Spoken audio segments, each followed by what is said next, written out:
Hello friends, வணக்கம். எல்லாரும் எப்படி இருக்கீங்க? இந்த ஒரு எண்ணெய் உங்களுக்கு உண்மையிலேயே பல விதத்தில் பயனுள்ளதாக இருக்கும். வீடியோக்குள்ளே போகிறதுக்கு முன்னாடி இப்போ தான் ஃபர்ஸ்ட் டைம் நம்ம சேனல் பார்க்குறீங்கன்னா ப்ளீஸ் சப்ஸ்கிரைப் பண்ணுங்கள். அப்படியே பக்கத்தில் இருக்க பெல் பட்டனை கிளிக் பண்ணுங்கள். வாங்க வீடியோக்குள்ளே போகலாம். இப்போ இதுக்கு தேவையான பொருள் என்னன்னு பார்த்தீங்கன்னா, நான் இன்றைக்கி ஒரு கைப்பிடி வேப்பிலை எடுத்து நல்லா கழுவி சுத்தம் பண்ணி வச்சுருக்கேன். வேப்பிலை சிறந்த கிருமி நாசினி, நிறைய மருத்துவ குணங்கள் கொண்டது. நம்ம முன்னோர்கள் காலத்துலேருந்து எதற்கெடுத்தாலும் வேப்பிலையை தான் பயன்படுத்துவாங்க. இதில் அந்தளவுக்கு மருத்துவ பயன்கள் அதிகமாக இருக்குது. இப்போ ஒரு மிக்ஸி ஜாரை எடுத்துகிட்டு அதில் இந்த வேப்ப இலைகளை மட்டும் சேர்த்துக்கலாம். அதோட காம்பு நமக்கு தேவையில்லை.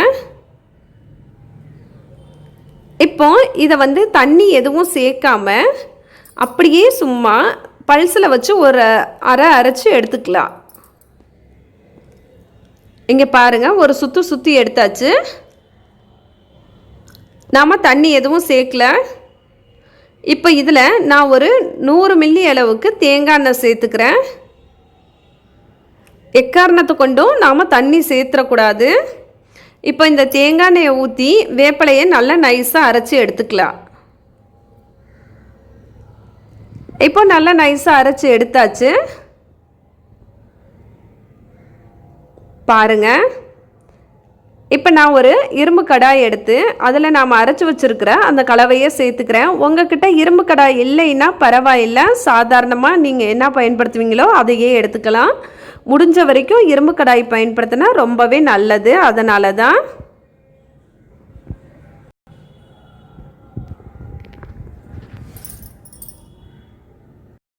இப்போது ஸ்டவ் ஆன் பண்ணி நாம் ரெடி பண்ணி வச்சுருக்கிற அந்த இரும்பு கடாயை வச்சிடலாம். நாம் எக்ஸ்ட்ரா எண்ணெய் எதுவும் சேர்க்க தேவையில்லை. அதில் இருக்கிற எண்ணெயே போதுமானது. ஸ்டவ்வை ஆனால் ரொம்ப சிம்மில் வைங்க. ஏன்னா ரொம்ப ஹையாக வச்சிங்கன்னா சீக்கிரமே அடி பிடிச்சிரும். அதுக்காக தான். இப்போ நல்லா கொதித்து எண்ணெய் கொஞ்சம் கொஞ்சமாக பிரிஞ்சு வர ஆரம்பிச்சிரும். இங்கே பாருங்கள், எண்ணெய் எந்த அளவுக்கு நல்லா பிரிஞ்சு வர ஆரம்பிச்சிட்ருக்குன்னு. வேணும்னா நீங்கள் மேலே ஒரு மூடி கூட போட்டுக்கலாம். ஏன்னா மூடி போட்டிங்கன்னா எண்ணெய் கொஞ்சம் வெளியில் தெறிக்காமல் இருக்கும். அதுக்காக தான்.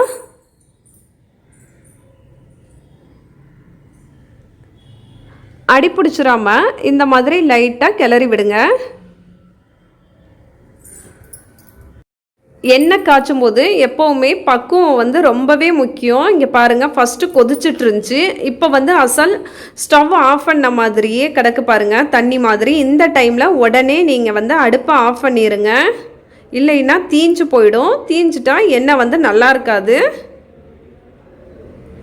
இப்போ நல்லா ஃப்ரெஷ்ஷாக இருக்குது. அப்படியே ஆஃப் பண்ணி வச்சிடலாம், ஆறட்டும். அதோட கலர் மாறவே இல்லை பாருங்கள், அப்படியே பச்சையாகவே இருக்குது. ரொம்ப சூப்பராக இருக்குது. இப்போ எண்ணெய் நல்லா ஆறிடுச்சு.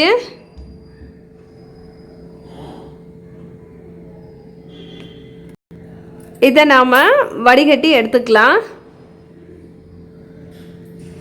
ஒரு சில்வர் கிண்ணம், அப்படி இல்லைன்னா இந்த மாதிரி கண்ணாடி பவுல் எடுத்துங்க.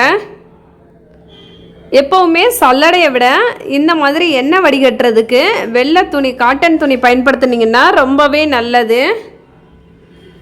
ஏன்னா சல்லடையில் பார்த்திங்கன்னா அந்த சின்ன சின்ன துகள்லாம் இறங்கும். இந்த மாதிரி காட்டன் துணியை பயன்படுத்தும் போது அந்த துகள் எதுவுமே இறங்காது. உங்களுக்கு சுத்தமான எண்ணெய் கிடைக்கும்.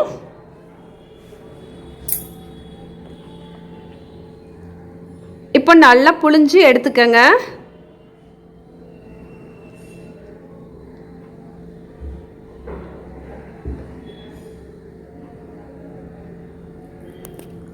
இந்த எண்ணெய் நமக்கு பல விதத்தில் பயனுள்ளதாக இருக்கும்.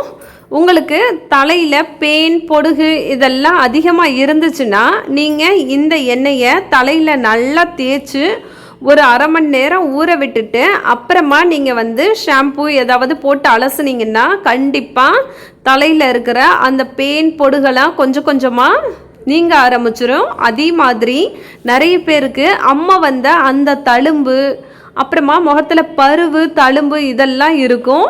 சருமம் ரொம்ப வறண்டு போயிருக்கும். அவங்கெல்லாம் அவசியம் இந்த எண்ணெயை முகத்தில் நைட்டில் தேய்ச்சிட்டு காலையில் கடலை மாவு அப்படி இல்லைன்னா நலுங்கு மாவு தேய்ச்சி குளிச்சிங்கன்னா போதும். சருமம் வந்து ரொம்பவே பொலிவாக இருக்கும். நாளடைவில் அந்த அம்மை தழும்பு, அப்புறமா அந்த முகத்தில் இருக்க கரும்புள்ளி, சுருக்கம் இது எல்லாமே மறைய ஆரம்பிச்சிரும். இப்போ இந்த எண்ணெயை அப்படியே ஒரு குட்டி பாட்டிலில் எதுலையாவது ஸ்டோர் பண்ணி வச்சுக்கோங்க.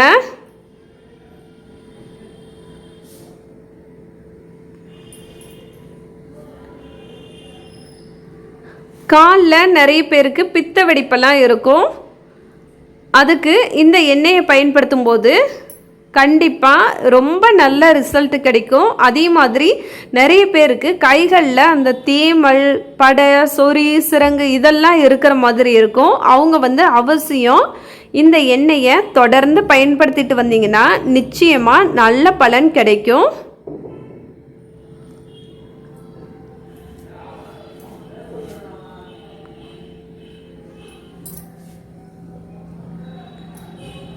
பலவிதமான நோய்களுக்கு இந்த எண்ணெய் வந்து ஒரு சிறந்த மருந்தாகவே இருக்கும். ஏன்னா நிறைய பேருக்கு தோலில் அரிப்பு, அலர்ஜி, அப்புறமா மங்கு, கருந்திட்டு இந்த மாதிரி பிரச்சனையெல்லாம் நிறைய இருக்கும். அவங்க தொடர்ந்து இந்த எண்ணெயை பயன்படுத்திட்டு வர்றப்ப நிச்சயமாக அந்த பிரச்சனையெல்லாம் சரியாகும், நல்ல பலன் கிடைக்கும். அதே மாதிரி நிறைய பேருக்கு முகத்தில் துவாரங்கள், சரும துவாரங்கள் வந்து பெருசாக இருக்கும். ஓப்பன் போர்ஸ் அதிகமாக இருக்கிறதுனால பார்த்தீங்கன்னா வயதான தோற்றம் மாதிரி தெரியும். இந்த எண்ணெயை தொடர்ந்து பயன்படுத்திட்டு வர்றதுனால பார்த்தீங்கன்னா அந்த சரும துவாரங்கள்லாம் கொஞ்சம் கொஞ்சமாக மறைய ஆரம்பித்து வயதான தோற்றம் மறைஞ்சு இளமையான தோற்றம் தெரியும். இதை நாம் தொடர்ந்து பயன்படுத்திட்டு வர்றதுனால இயற்கையாக நம்ம சருமம் வந்து ரொம்பவே மென்மையாக இருக்கும். அதே மாதிரி நீங்கள் வெளியில் போனாலும் சரி, இல்லை வெயிலில் போனாலும் சரி, அவசியம் இந்த எண்ணெயை கை கால்களில் தாராளமாக தேய்ச்சிட்டு போகலாம். ஏன்னா இது அந்தளவுக்கு எந்த வாடையெல்லாம் இருக்காது. லைட்டாக அந்த வேப்பலை வாடை தான் அடிக்கிற மாதிரி இருக்கும். இது வந்து நம்ம சருமத்துக்கு ரொம்பவே நல்லது, பலவிதமான நோய்களை தடுக்கக்கூடியது. முடிஞ்ச வரைக்கும் இந்த மாதிரி நம்ம முன்னோர்கள் வழிகாட்டுதல் படி இயற்கையான முறையை பின்பற்றுவோம். இந்த வீடியோ உங்களுக்கு பிடிச்சிருந்துச்சுன்னா ப்ளீஸ் லைக் பண்ணுங்கள், ஷேர் பண்ணுங்கள், சப்ஸ்கிரைப் பண்ணுங்கள், சப்போர்ட் பண்ணுங்கள். தேங்க்யூ.